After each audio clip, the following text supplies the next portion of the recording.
ये कहते सुनते होंगे कि इस देश का कुछ नहीं हो सकता।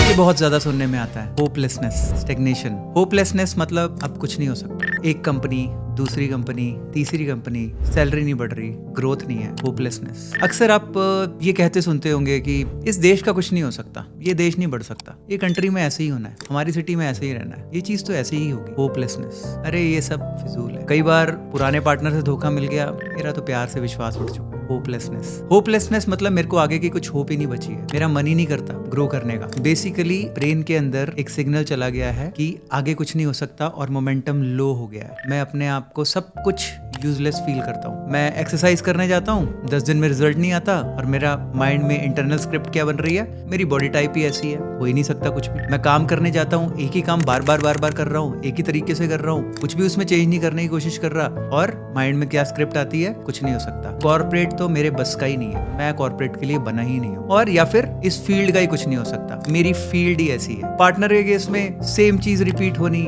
बार बार, मैरिजेस में कुछ नहीं रखा। स्टेग्नेशन। स्टेग्नेशन का मतलब आगे बढ़ ही नहीं रहा, कोई ग्रोथ ही नहीं हो रही है। और जब एक ही पानी एक ही तरह रहेगा तो उसमें काई जम जाती है, उसमें बदबू आने लग पड़ती है। होपलेसनेस में अक्सर ये होता है। इसीलिए बहुत जरूरी है कि सबसे पहले अवेयर हो जाना उसके लिए। और इसके लिए इंपॉर्टेंट है एक स्टेप एक बार में, धीरे धीरे धीरे, बस प्रेजेंट रहना होता है। If you don't feel like doing it, just do it. If you are scared of doing something, do it scared, but करो। पहचानो पैटर्न है, उसको तोड़ा जा सकता है। बस just aware about your pattern. Hopelessness brings attracts stagnation, रुकना।